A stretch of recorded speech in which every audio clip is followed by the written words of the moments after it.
पाण छुलजो निंड भुलजो वञो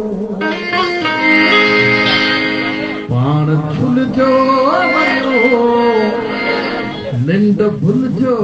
वञो एतिरो थी वञे एतिरो थी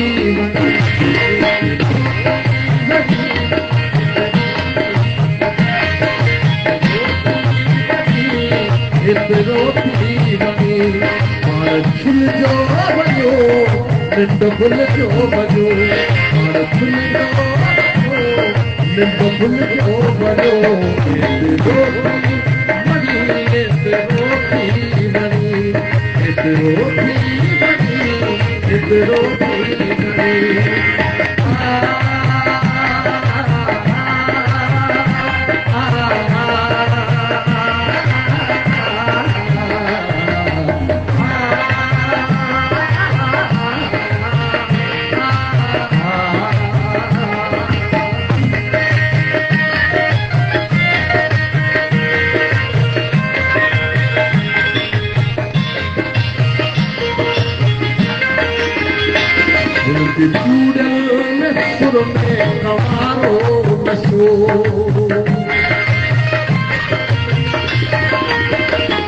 उनके पूरे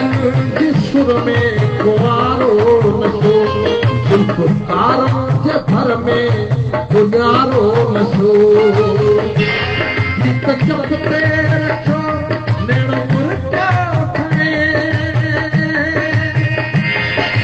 चपते रखो नेण मुर्गा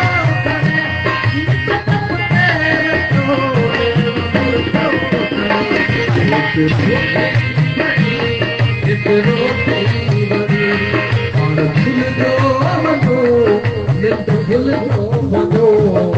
एतिरो थी वञे एतिरो थी वञे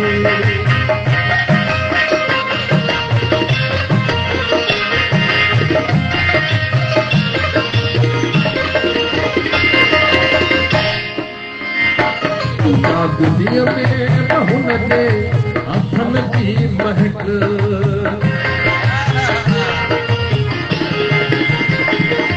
दुनिया में बहुन जे अथन जी महक खामोशीअ में बहुन जे चपन जी महक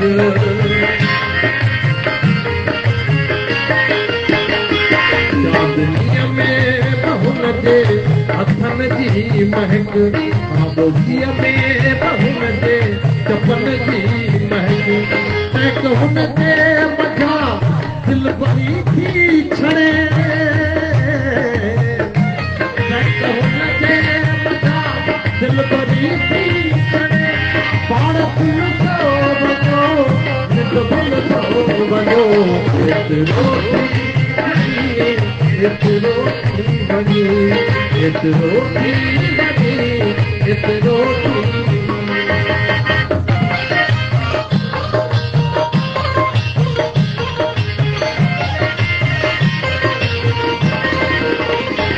उस तारा थारा तत्व में हुन लहे खिड़न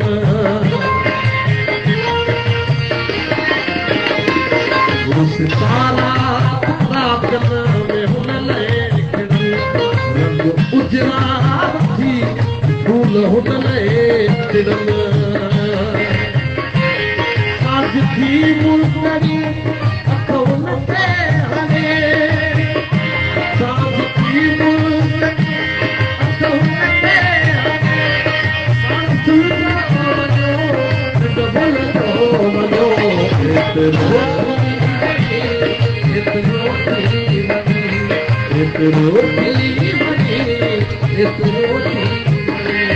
पाण छुलजो वञो निंड भुलजो वञो निंड भुलजो